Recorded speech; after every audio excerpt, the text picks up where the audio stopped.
রাষ্ট্র যেই জায়গায় এসে যে খাদের কিনারায় দাঁড়িয়েছে, রাষ্ট্র কিন্তু বিপন্ন।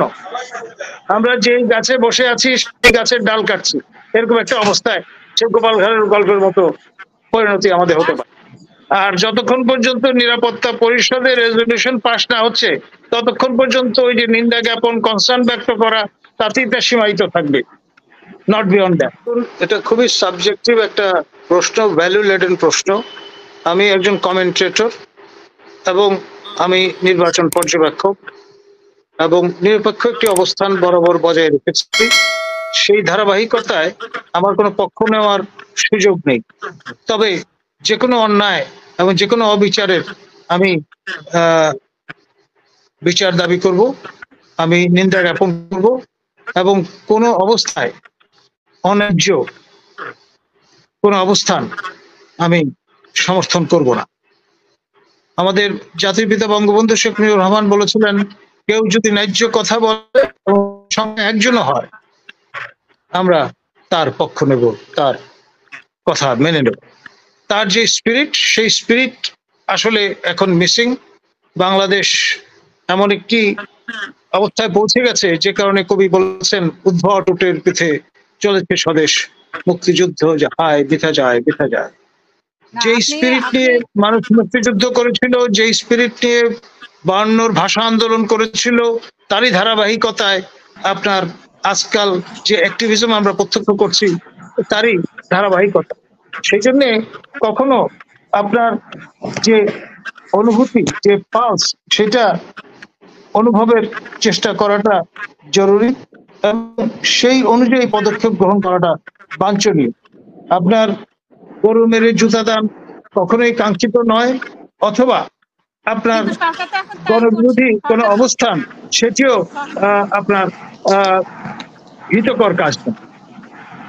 সরকার তো এখন তাই করছে, গরু মেরে জুতা দান করছে, তো সেটা আপনি বলতে পারবেন না? হোয়াটএভার, আমি আমার কোনো পার্টিসান অ্যাক্টস নাই টু গ্রাইন্ড, সেটা আবার বলছি আপনাকে।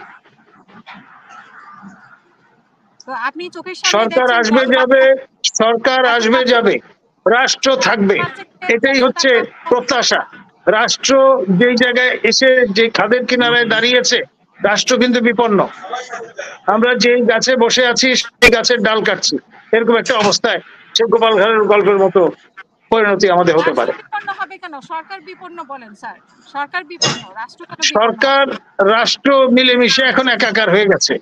যেই বাহিনীগুলো এখন মাঠে আপনি দেখতে পাচ্ছেন, at the end of the month তাদের পে চেক আসে জনগণের করের টাকা থেকে। এবং আপনার যেই পরিস্থিতিটা উদ্ভব হয়েছে, এখন আমরা পয়েন্ট অফ নো রিটার্নের অবস্থায় চলে গেছি। সেই জন্যে আপনার এই বিষয়গুলো বলতে হচ্ছে।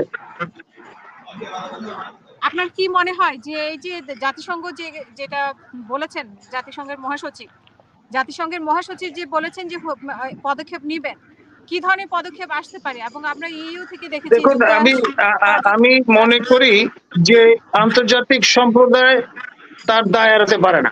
ইন্টারন্যাশনাল যে কভেনেন্ট গুলো আছে, যে ট্রিটি অব্লিগেশন গুলো আছে, সেগুলো হয়তো তারা স্মরণ করিয়ে দিতে পারেন, কিন্তু এই যে নিন্দা, বিবৃতি, কনসার্ন ব্যক্ত করা, তাতে কিছুই আসবে যাবে না সরকার। পূর্ব ইতিহাস তাই বলে। তার মানে আন্তর্জাতিক মহল বিবৃতি দিল বা কিছু যায় না। তারপরে জাতিসংঘ যে বলেছে যে পদক্ষেপ নিবে, তার কাছে সমস্ত প্রমাণ আছে, তারপরেও কিছু হবে না বলে আপনি মনে করছেন?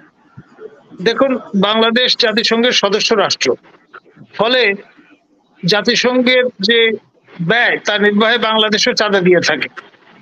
আর যতক্ষণ পর্যন্ত নিরাপত্তা পরিষদের রেজলিউশন পাস না হচ্ছে, ততক্ষণ পর্যন্ত ওই যে নিন্দা জ্ঞাপন, কনসার্ন ব্যক্ত করা, তাতেই তা সীমায়িত থাকবে, নট বিয়ন্ড দ্যাট।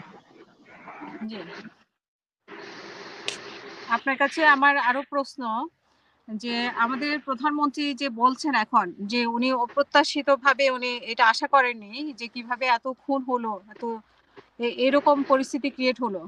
উনি কি আসলেই বুঝতে পারছেন না কিভাবে ক্রিয়েট হলো? দেখুন,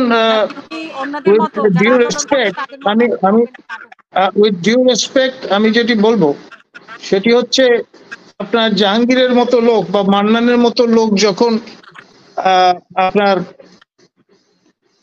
সিট অফ পাওয়ার এর আশপাশ ঘিরে রাখে, তখন এরকমের পরিস্থিতি তৈরি হয়। আপনি জাহাঙ্গীর আর জাহাঙ্গীরের দেখছেন, কিন্তু আপনি মন্ত্রীদের কথা শুনছেন না, যে স্বরাষ্ট্রমন্ত্রী কি বলছে, আইনমন্ত্রী কি বলছে, ওনাদের দেখুন, কথা কি ডিউ রেসপেক্ট, যার প্রক্সিমিটি ম্যাটার করে, কিন্তু যিনি আপনার বাজার করে দিচ্ছেন প্রত্যেকদিন, যিনি আপনার অ্যাক্সেস পাচ্ছেন একেবারে সবচেয়ে নিভৃত জায়গা পর্যন্ত, তার কথা এবং বার্তা পৌঁছে দেওয়ার ক্ষমতা যতটুকু উইথ ডিউ রেসপেক্ট একজন মাননীয় মন্ত্রী তার থাকবার কথা না। আনুষ্ঠানিক মন্ত্রিসভার বৈঠক ছাড়া ওই প্রক্সিমিটি অর্জন করা আমি মনে করি।